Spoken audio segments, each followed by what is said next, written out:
Good morning, everyone. Just a couple of things before we get started. Joe? Yeah, I'm ready. That was a close call, though, wasn't it? Well, I'm double duty. I'm usher today. Too. Yeah, okay. It's a microphone. Microphone, yeah, yeah. it's good. Cool. Morning, everyone. I'm Joe Lensalata. I'm a member of the Earth Care Committee, among other things. The St. Andrews Earth Care Committee is putting on an eco fair this coming Saturday, September 30th. You may have seen the flyers and the announcements. I'll be in the foyer if anyone has a question about it.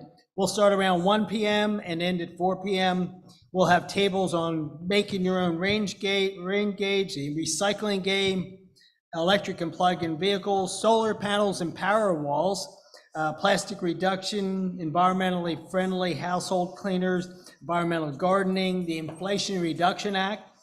A green builder will be here to give you tips on reducing energy consumption. Austin Energy will be here, the Sierra Club, CCL, lots of activities for kids. We'll have $50 gift card giveaways every 15 minutes starting at 1:30. Our planet is at the tipping point of becoming uninhabitable for future generations. One of the ways we can turn this around is for each and every person to reduce their carbon footprint and do just a little more to live in a more environmentally friendly way. We'll have lots of experts to teach you how to do that. Please try to make it, even if it's for a short time. Thank you, Joe. Thanks.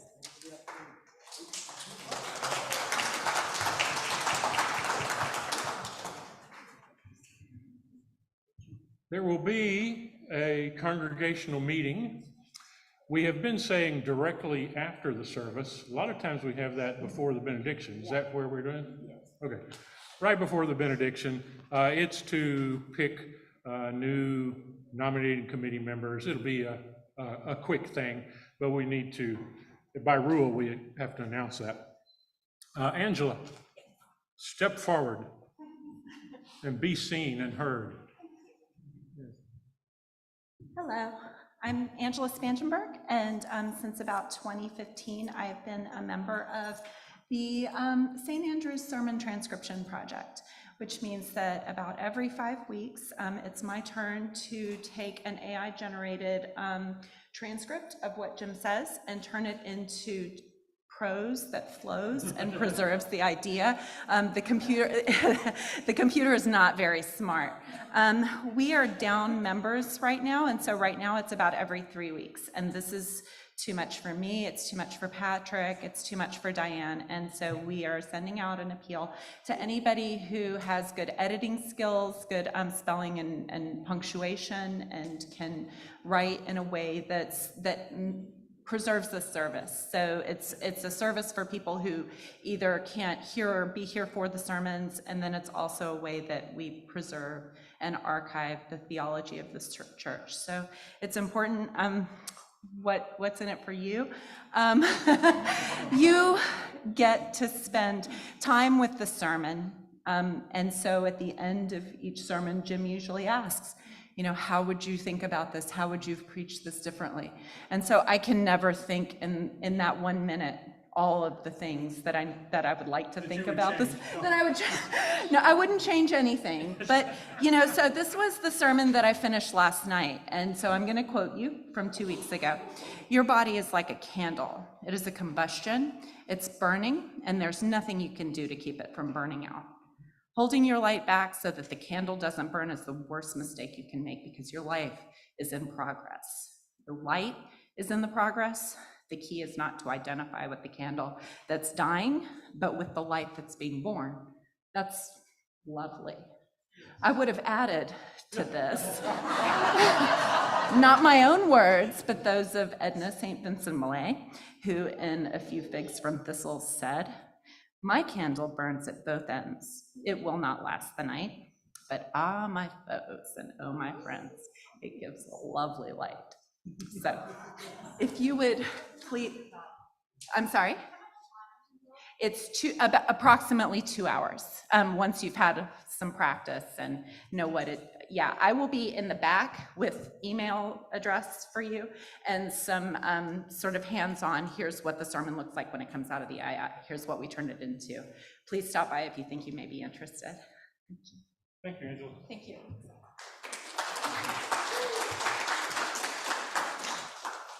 So you can think about that during the sermon. Now, Angela will be in the back somewhere, and she'll give you contact information, tell you more about it if you need to. Everybody take a breath. Let's begin our service.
Good morning. One of my favorite parts of our services are children lighting the candles.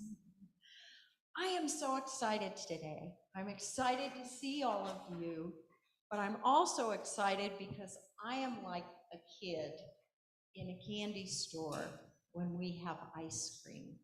And we are going to have ice cream after the service, so everyone is invited to our ice cream social. We're celebrating our stewardship Sunday today. And I want to welcome you all, and I want to welcome all of our Zoom people. We'll wave. Yay! And all of our YouTube people. If you're on YouTube, please like and subscribe. And I also would like everyone to sign in using the friendship tablet, and we love to know who's been here. If you're new, we can put you on our list for our e-news. And David talked about our congregational meeting. We have 2 people who are going to be able to vote at the congregational meeting for the first time today. Peggy and Patterson and Jean Mentis have joined. If you would stand up. And we have, welcome. And they'll receive the Inclusive Bible. We give out the Inclusive Bible to our new members, and this is the Bible that we use in our readings. So thank you and welcome.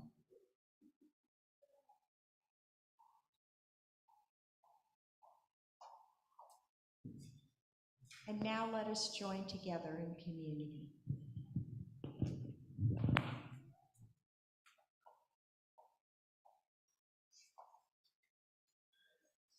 Join me in the call to communion. Into this home, we bring our hunger for awakening. We bring compassionate hearts and a will toward justice. Into this home, we bring the courage to walk on after hard losses. Into this home, we bring our joy and gratitude for ordinary blessings. By our gathering, we bless this place. In its shelter, we know ourselves blessed. Please rise as you're able.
Good morning. I want to invite the young and young at heart up for our puppet show. I see quite a few bags of food in this aisle and over here. If I could have some helpers bring that up, we might need some additional helpers today. And while they're coming up, I want to let you know we're really excited. We have just put a deposit down on a youth mission trip for next year in June. The third week in June, we're going to be going to Denver and working on creation care, serving with some organizations in Denver and learning about different things that we can do on behalf of the earth.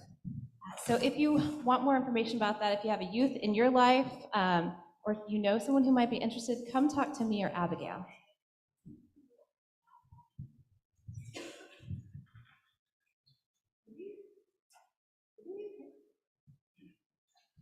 Hello, everyone. Hello, hello. Oh, it's so delightful to see you. Well, the next 4 weeks are stewardship season, so I thought we would talk about sharing today. That's all they ever talk about around here is money. Well, you can't milk a turnpike. Little buddy, I think that's you can't milk a turnip. And besides, we hadn't talked about money. We only do it once a year. Nobody wants you to give what you don't want to give. They just need to know how much we're all going to share so that they can plan the next year. Young people, I think the point is we can do more things together than we can do alone. Suppose I gave Jack some sugar, and Mr. Monkey some baking soda, and myself some flour. If we put all of that together, we could share a wonderful cake. Yeah, that's right. I'm not sharing my baking soda. Mr. Monkey, I just gave you the baking soda to make a point. It's my baking soda, mine. Oh, okay, fine. Then eat your baking soda, and Jack and I will have cake. Mm-hmm. Wait a minute. What about the poor little monkey? Little buddy, why are you crying? Because mean Hortense makes me eat baking soda. making you eat baking soda, but if you won't share, baking soda is all you'll have to eat. If we mix our ingredients together, we all get to eat cake. Yeah. Yeah, but this is almost October. We should be talking about Halloween, not stewardship. Okay, then let's talk about Halloween. What if you went door to door and no one shared candy with you? Is that the kind of world you want to live in? Young people's stewardship is such an important thing. You should really always share your Halloween candy with poor little monkeys. Well, you know, children don't usually have much money, but the children are a gift to us all, just like they are. Exactly, Jack. Stewardship doesn't mean sharing what we don't want to.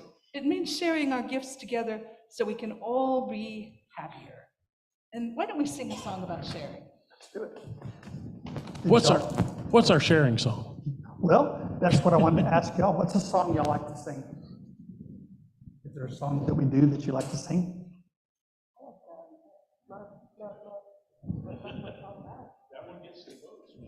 Yeah, okay. This is actually to show how important you are. This is a song that a little girl wrote. Well, she's on her way out at church, and she said, I have an idea for a song that we could do. I said, what? And she said, love, love, love, that's what it's all about. So she gave the words to probably the favorite song that we ever do. So you are a gift, and 100 different ways that you do that, but every time you hear it, every time you smile, we love that. So it's good to have you here. Well, okay, so let's try that. You ready for some rock and roll?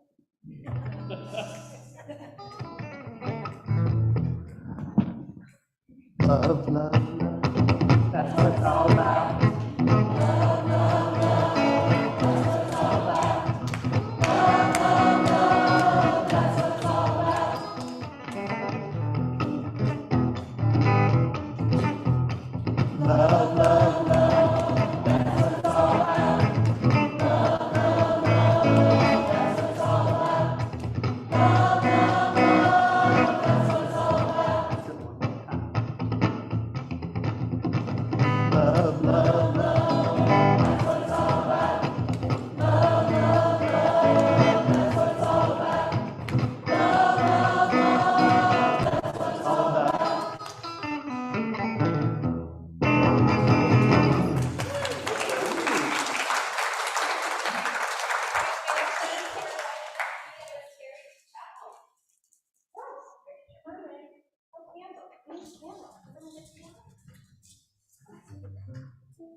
Unseen energy. I sit beneath your tree of life, receiving the green aliveness, the unseen energy of your love sings in me like photosynthesis, making music in the happy leaves. My years with you gather around me, humming a history of your kindness. On no day have you ever forsaken me. In every year you have been there, greening my life with your grace.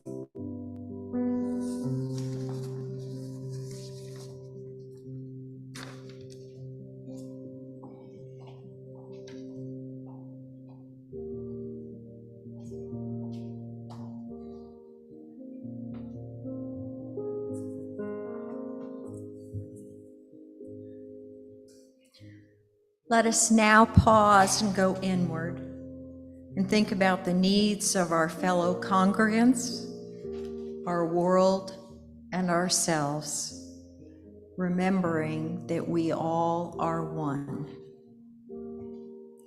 Will and Kelsey mourn the death of Will's mom this past week. Please pray for their family as they grieve the loss of Sandy. George is in the hospital with acute back pain, and he'll be going to rehab this week. Kathy is home from the hospital, and for that we rejoice. Carolyn and Greg attended St. Andrews many years ago, and Greg has been fighting cancer and now has liver failure. Jan begins radiation this week. We pray for Dana with cancer. We lift up an extended family member who is recovering from addiction.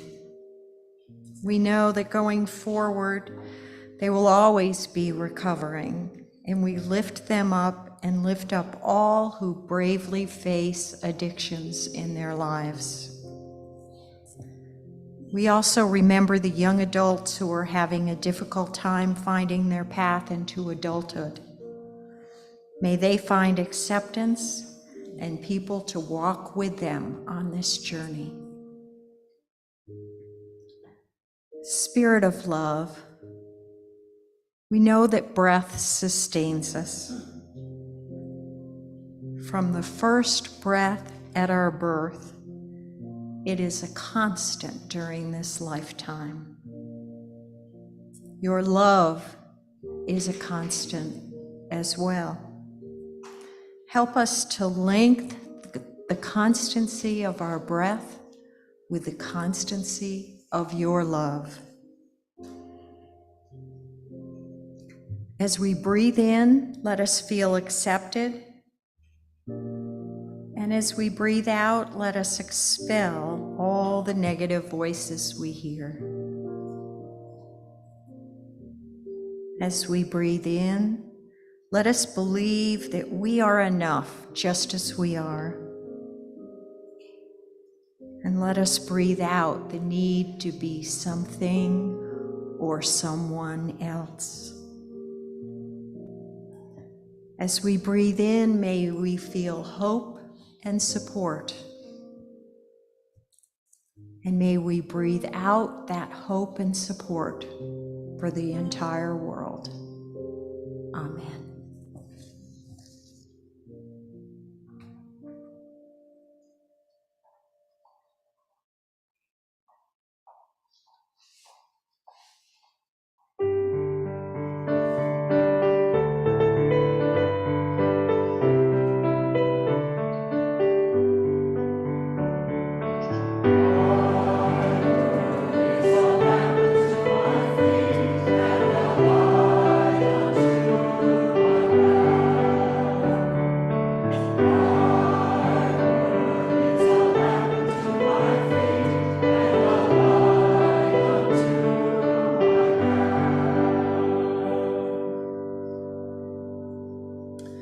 Our scripture reading this morning is from 1 Corinthians chapter 12. The body is one, even though it has many parts. All the parts, many though they are, comprise a single body. And so it is with Christ. It was by one Spirit that all of us, whether we are Jews or Greeks, slaves or citizens, were baptized into one body.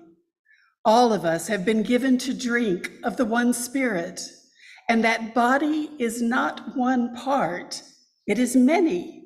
If the foot should say, because I am not a hand, I do not belong to the body, does that make it any less a part of the body?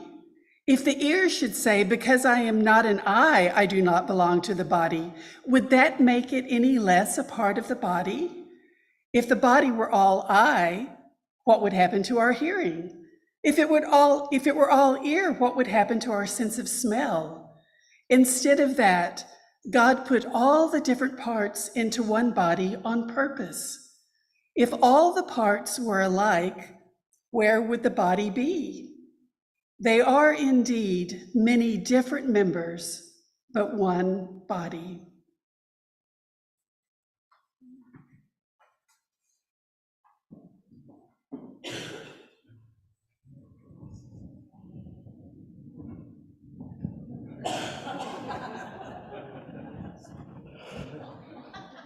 Should be interesting, right?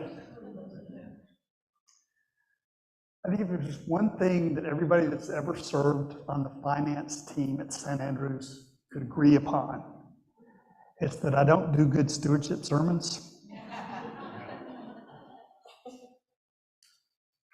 I can't help but put myself in the place of somebody whose life has fallen apart, somebody who doesn't really have anything to offer at that particular time of trauma. And as much as I want the church to do well, it's like that's what haunts me when stewardship season comes around, just to make sure that somebody says somewhere along the way that if you don't have anything to share right now, both in terms of money or energy or time, if you need to come here for a while and just process trauma, you're absolutely just as welcome as anybody else. I also think it's really funny that so many progressive churches that don't take the Bible literally when it comes to stewardship time, have a kind of different approach to tithing, a little bit. I want you to know that I know that you owe us nothing. The church has a sense of entitlement that I don't think is helpful. I don't think that you're necessarily giving to God when you give to the church. I think sometimes there are other issues in your life that you feel are more directly a ministry for you. I do think the church can be a wonderful place. I've given my life to it, so it's not like I think this is a bum deal. I'm delighted that we're doing as well as we're doing. But I just want everybody to realize that what we care most about is you and not about what's in your pockets. I chose the title that may seem kind of strange, again, for stewardship sermon, Is the Church Obsolete? And I think this is a question that needs to be in the back of our mind right now. If you go to Europe, you see 20 years down the road of a declining church. Progressive churches are in decline. The bully churches, the closed-minded churches are doing just great.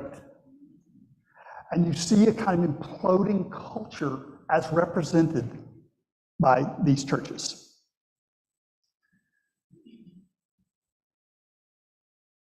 I remember when I was just starting to get in trouble with the denomination, a long time ago. And I'm driving around and I realized how important it is that this community not become a traditional church. The world doesn't need another one of those, where you just hear the pre-rehearsed answers to things. Jesus wasn't killed because he was a traditionalist. He was killed because he was considered a dangerous radical. And that's the love I want to get back to. A love that's dangerous because it grows into justice. And I just, in my mind, I just felt a really calling that this community could be really different. It could be very important. Plus, I'd be really hard to fire while we didn't have a building. As long as we're in the temporary site, I realized how important it was to leverage our situation so that this church based itself on the gospel. Radical, universal love for all of humankind.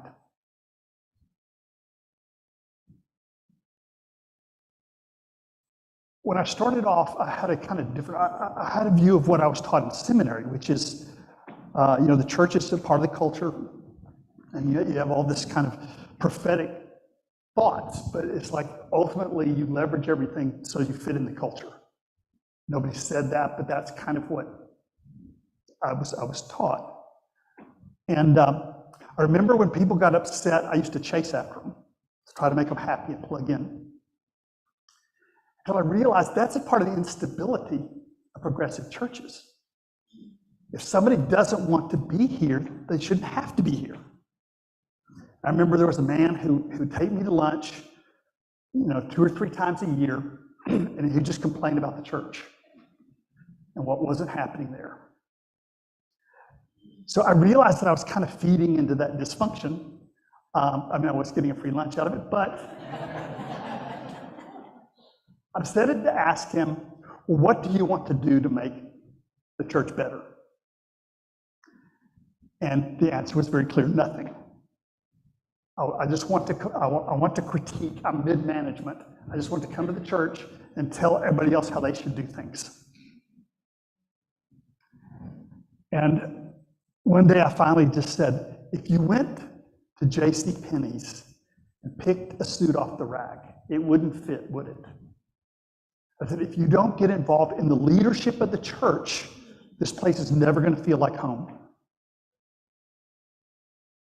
See, what we're needing is new leadership, particularly after COVID.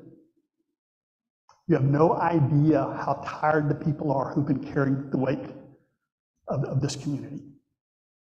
Your talent, your intelligence, your energy are things that are desperately needed right now. When I first started off, anything that dealt with justice got a lot of friction. But then one day we had a split, where we had several splits, lost a lot of people. And it was almost like there was tunnel vision then about social justice. We were a church that focused on mission and social justice, and everything else languished. So I was accidentally watching, is it Gene Simmons? No, that's kids. It's Richard Simmons. Richard Simmons, that's it. Richard Simmons, the guy in little shorts. I was watching Richard Simmons. It was on in the background. And he was doing a dial-a-mail thing. And I thought, okay, what is the daily requirements for spiritual community? What would balance look like? So anyway, kind of out of desperation, I thought of the word agape, which means love. And I did the best I could do to do like the little kind of acrostic thing. So the A was artist, G was guardian. You don't have to change, because I'll be talking to artists first. Thank you, though. Ambassador, pastor. Those are ways of thinking about the different parts of the life of a church. I started with artist because agape starts with A. But also, I think that's really the heart of religion. The sense of awe, the sense of gratitude,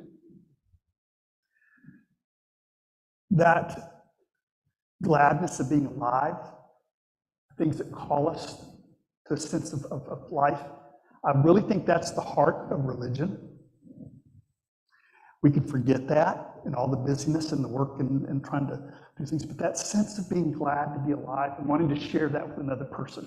Have you ever seen something really beautiful, but you were alone? And there was this just kind of throbbing loneliness that you wanted to share that beauty with someone else. I think that's a part of our human nature. So to have a community that embraces art, I think is the very first gift that a spiritual community could give. I remember in my church, it was almost like zombies sometimes, where we would do these rituals. I would say, what does a ritual mean? And people just kind of shrug it. Mean? We do it because our parents did it. And they did it because their parents did it. And if we don't do it, we get punished or go to hell or something. Nobody was really sure what. Because progressive churches don't really believe in hell, but you still got to be saved. It's very confusing.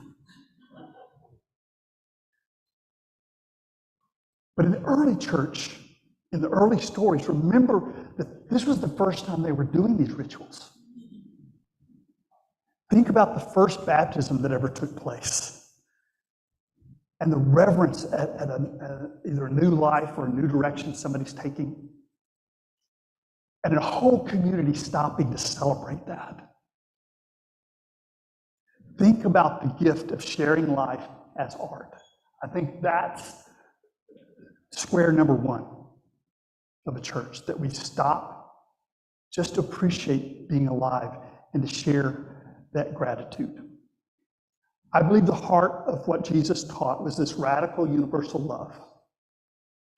And what makes art sacred is when it celebrates radical universal love. There's lots of beautiful things in the world, lots of secular art, but what makes art sacred is it awakens us to our gratitude at being alive. It says yes to life. So that would be the first gift I would want our community to give to the future. In Asia, I think the church has a very limited spectrum of what is sacred art. So there are prayers and there's communion and baptism and stuff. But everything you do that's creative could have a sacramental nature to it. So I think sometimes when people do the gardening out here and they come together, there's a kind of sense of reverence and the sacred that's there. When people sing, there's a kind of a sense of celebrating the vibration of things. When we put the art down the hallway, it's not just being religious, it's celebrating the beauty of life. And I really think that's the first gift that a community should be able to share with other people. The second letter is guardian, and that's just the only G word I can think of. I was trying to think of what are the things that are necessary for a community to function. People attack organized religion, but think about a vacation where you didn't organize very well. It's not a lot of fun. You don't want a community to get lost in the organization, but there's something about knowing what day of the week to meet that's helpful. And this is probably my Achilles heel in the ministry, which is why I'm so bad at stewardship sermons. When the community decided it wanted to add on the wing that's just east of here, frankly, I wasn't that thrilled about it. I helped building this building, and that's the last real estate stuff I ever wanted to do. But the community decided to do it. Then COVID hit. I thought, okay, that's going to be interesting how you pay for something like that in the time of a pandemic.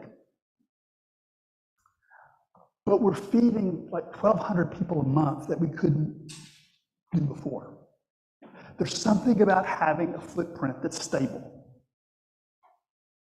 having a place that you gather that's adequate, having cold weather shelter for people. And the things online, I do think that the local church is kind of an obsolete model, which is why I think like the traditional churches are passing away and the mega churches are taking the place. But the internet allows us to have a small local footprint and in a community from all over the world. I think that's a hybrid model that's going to be very helpful in the future. So the G is finances, administration, building, everything that gives us a vessel to serve the world and to find our art. That's the G. And then the A is ambassador, and that's what we do so well, I think. I love social justice. That's in my heart of hearts. At the same time, that's not a full curriculum for a spiritual community. If all you have is social justice and mission, And somebody has to be Mahatma Gandhi to feel at home in your church. If you don't have training to get to that point, if you don't have a chance for people to heal, then you set up a very cold kind of stage. Justice has to grow out of our compassion. And one of the things that I realized about the social justice, I was so thrilled that the church was doing that. But we had people who only came to church for the social justice meetings, and they didn't know the rest of the community, they didn't care about the individuals involved. And see, our job is not to do the right thing. It's to grow community, a community of people who do the right thing, who want to do the right thing. Our job is to bring out the greatness in each other. So the social justice thing, the early church, that was very central. But they realized they were living out a new model of humankind. When it has that list, and I bring this up a lot, but in Christ is neither male nor female, Jew nor Greek, slave nor free. You saw that in the Corinthians passage. That means the early church saw humankind in a new way. It wasn't the women did this and men did that. In Christ, there's not male or female. That you're not stuck with the binary gender stuff. Now, isn't it unfortunate that so little of the church knows that? In Christ, there's neither slave nor free, class stuff. I mean, if Jesus was clear about anything, it's that you side with the poor and you dismantle systems of economic oppression. And that idea that in Christ there's neither Jew nor Gentile, that means that even religion itself should not separate us. That there's an organic nature that we have when we come together. And our differences are what make us strong. This nation used to believe that. The motto of this nation used to be E pluribus unum. Now it's in God we trust. Which is a meaningless statement because everybody means something different when they say the word God. So getting back to that idea that Paul is teaching, that we're one body and our differences are what make us strong, is another way to stay close to this radical universal love. Then the pastor stuff.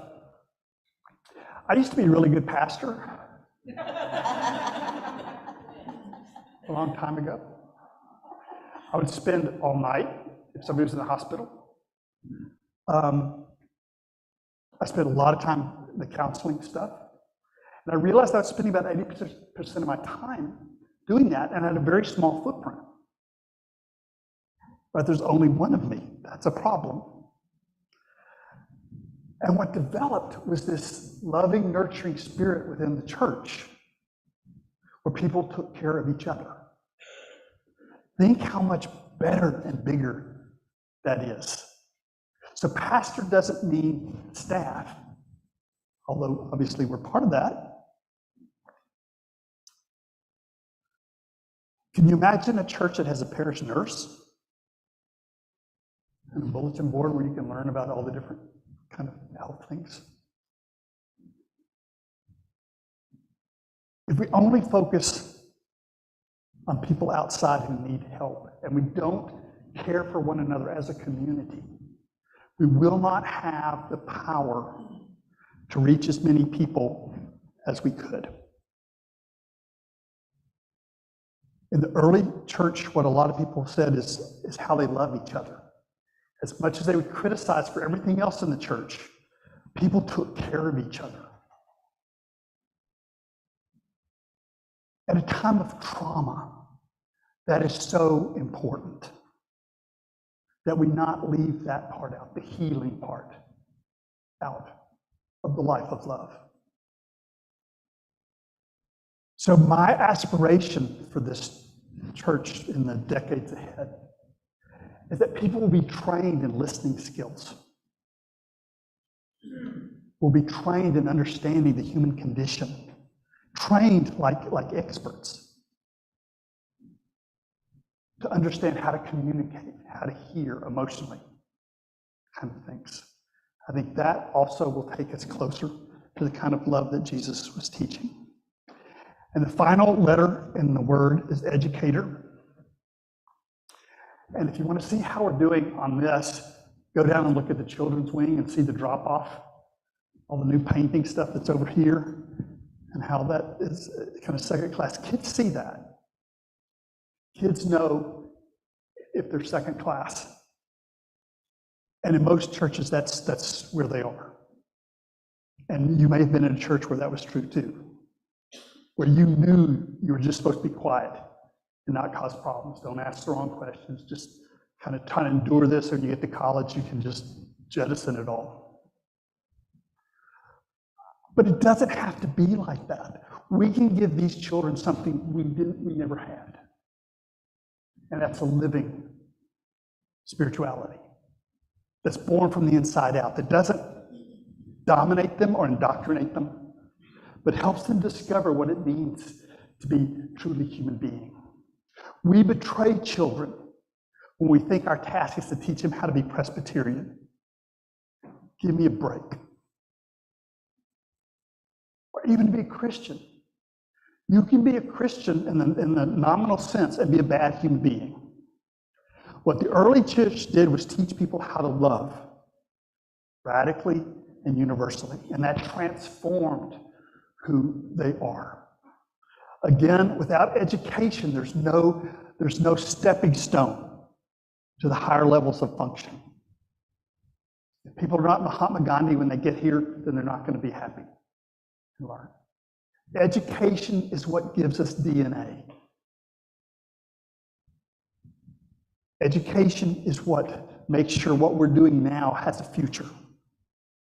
Because what we do with and for the children is more enduring than anything we can do for the rest of us that are not going to be here that long. So moving education to the same level as everything else is one of my passions for these coming years. I will admit I don't do a very good job on stewardship sermons. And I will admit that I think that the traditional church is obsolete. But that doesn't have to be the fate of spiritual communities. You know in your bones what the church needs to become. I may not have the specifics, but just your boredom in other places, hopefully, teaches you, informs you. What is the gift we need to be giving the world? We need your leadership more than anything else, I believe.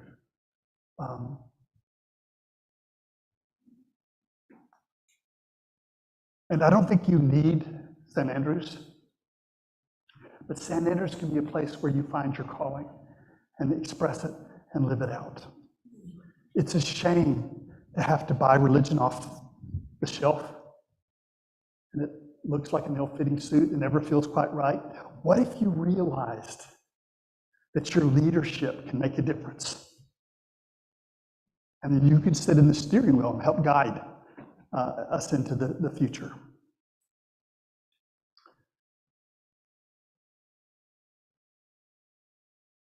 I'm uncomfortable asking you to give to St. Andrews.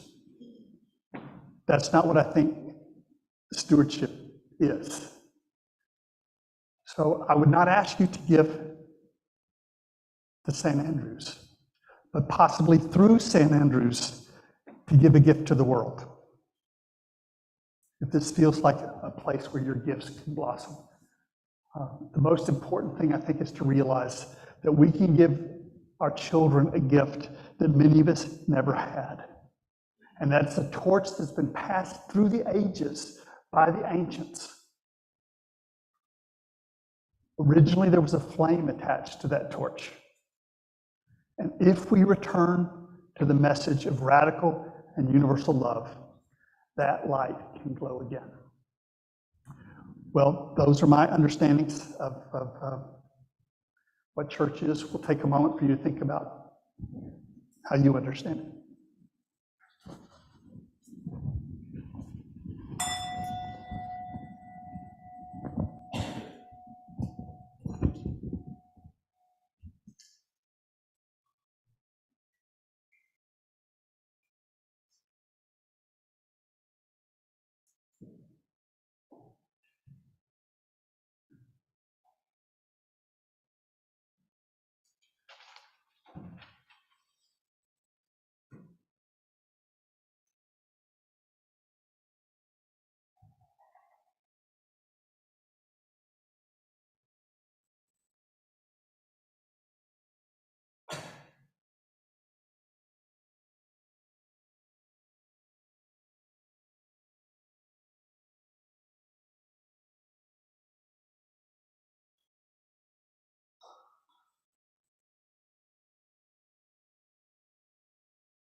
We served 152 households, 32 of which were new to us, and that was food for 608 individuals. We are keeping people fed, that's good. So, now, please join me in our call to service and offering. May our offerings bring help and hope to people who are suffering.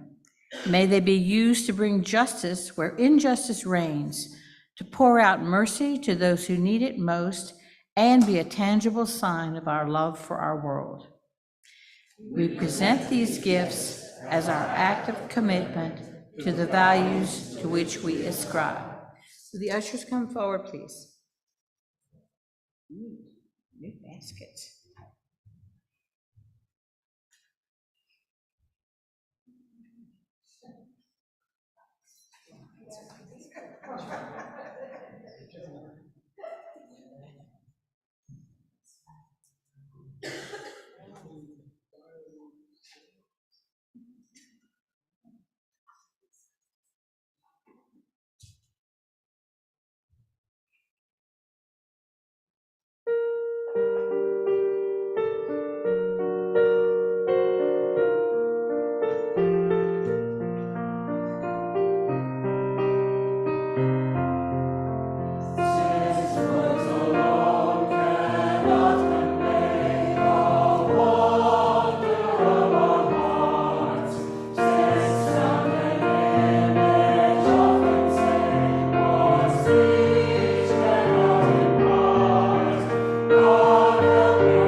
Please rise as you're able. David, yes. Time out, we skipped something. Yes, we did. I just realized. Good morning. My name is Andy Flores, and I want to welcome you to the second Sunday of St. Andrew's annual Stewardship Pledge Drive. St. Andrew's is so important to me, and I want to see it thrive and spread its message for years to come. While I was a student at UT, I attended a Workers' Defense Project event where Jim Rigby spoke. His words about justice and Christianity left me questioning my long-held distrust of religion. I followed him on Facebook while I did graduate work in North Texas, and when I moved back to Austin in January of 2022, I looked up St. Andrews and found out it was a 5-minute drive from where I live, though I would attend even if it weren't so close. I started attending the very next Sunday, and I fell in love with the people and the message that re-energized my spirit each week. Along with my job as a therapist at a group home for foster teens, I enjoy working in the church's garden and being St. Andrew's ambassador on TikTok. Making a pledge is important to this church, but there's a lot more into stewardship than pledging. Stewardship is a circle of gratitude and generosity. If we steward, that is, if we manage our time and resources in a way that lines up with our highest values, we demonstrate gratitude for those gifts, and we're better able to care for those gifts and share them with others. Today, we celebrate giving as gratitude for St. Andrew's past by paying homage to those whose stewardship ultimately brought all of us here today. 6 families started a new Presbyterian church in their North Austin neighborhood back in 1952. It's hard to comprehend the huge commitment of time, hard work, and courage it takes to start a new church, but they had a vision. First, meeting in homes, then schools, and finally, a modest building. Their determination fostered a growing church family. After over 30 years on Koenig Lane and faced with an aging neighborhood that wasn't growing, the congregation searched for a more suitable location. Their vision led to worshiping in a rented warehouse on I-35, not far from here. With a little encouragement from the Wells Branch Neighborhood Association, who much preferred having a church rather than a nightclub at this location, the congregation bought this property and built the initial phase of this building in 1992. Yet more hard work and faith and courage was required. St. Andrew's reputation as an activist church started with its commitment to women's reproductive rights. This was soon followed by its Field of Hope, scores of small crosses set up in front of the church to memorialize deaths from AIDS and to demonstrate support for LGBTQ+ issues. That, along with the church's support of same-sex marriage, ordination of women pastors, and reproductive rights, led to big changes at this church, the tipping point being the use of inclusive language in scripture, in choral music, and in all documents. For a large number of members, this turned out to be the final straw, and Jim's position as pastor was put up to a vote. Support for Jim was affirmed, but it was a heartbreaking time for everyone. Many members that were good friends decided to leave, but new members joined, and our church grew in character and determination.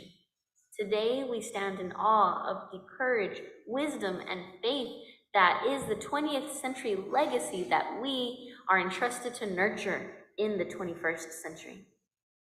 One way we honor that courage and vision is by making a pledge for 2024. The Finance Committee expects that a congregational commitment of $515,000 will be needed to cover day-to-day operations for 2024. The Stewardship Committee invites everyone who can to make a financial pledge by November 1st so that our session can prepare a realistic budget by year's end. Every pledge, small or large, is important and will be used wisely. Thank you for all of the ways that you support the missions of St. Andrews. Pledging online is easier than ever. The virtual pledge card is now on the homepage of the church website, or you can pick up a pledge card today in the foyer at the stewardship table. And everyone is invited to celebrate our gratitude for St. Andrew's past with an old-fashioned ice cream sundae on Sunday. Yes, today after the service. Thank you.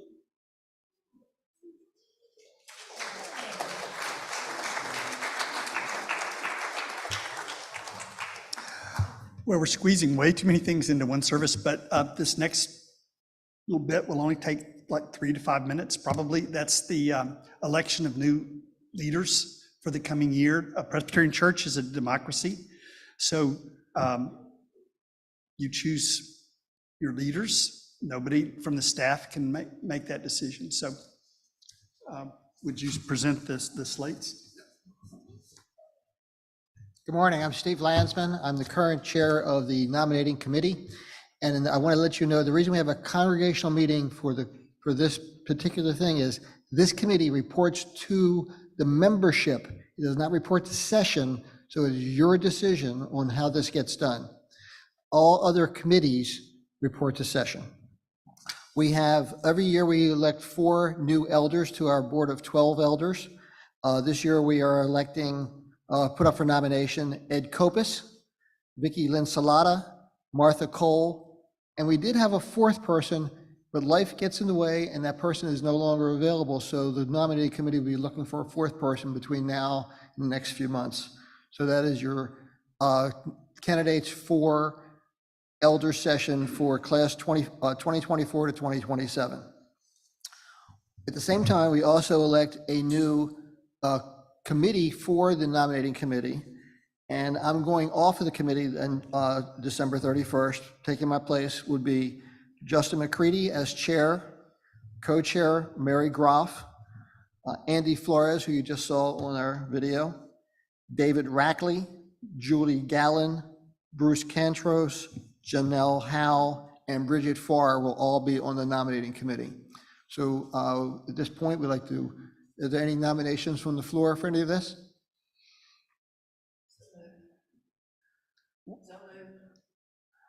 For, Can I step in just for a second? sure. You just step back and then step. Okay, thank you. So that's the nomination from the committee. I still have a place and calling for the vote. It's not very, very important, but it's a little bit in terms of the records and things. So the names, again, Ed Kopis, Vicki Lynn Salata, and Martha Cole for elder. All in favor of adopting that slate by acclamation, please say aye. Aye. Those who oppose by the same sign. And then the nominating committee again, Justin McCready, Mary Groff, Andy Flores, David Rackley, Julie Gallen, Bruce Kentros, Janelle Howell, Bridget Farr. Is there a motion to? Okay, so that's, the motion is to accept the slate by acclamation. And, okay, that's Presbyterian stuff. It's like, so is there, I guess, a second to that? No, you don't need one for that. It's a report from the committee. So. Right, but somebody just moved that we accept by acclamation. Doesn't that require a second? Okay, thank you. Thank you. All in favor, please respond by saying aye. Aye. Opposed by the same sign. Anything else? Thank you. So, thank you very much. We have, go ahead.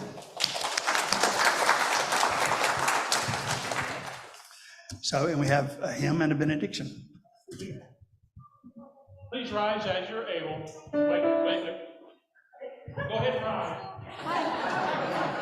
This will make me cry, but anyway, as I'm standing and there's no walking in front of me, and I just want to thank you all so much. You came behind me and drove me and fed me in my house and fixed my home. I've been in that long, so my car went crack this morning, so I walked to church. If you missed the first of that, she used to have a walker and now doesn't, for 4 months. 2 days less than 4 months. Excellent. Bless your heart.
This is the last Sunday that Don and John are going to be here. They weren't able to sell their house, so they're going to have to move back to Kentucky.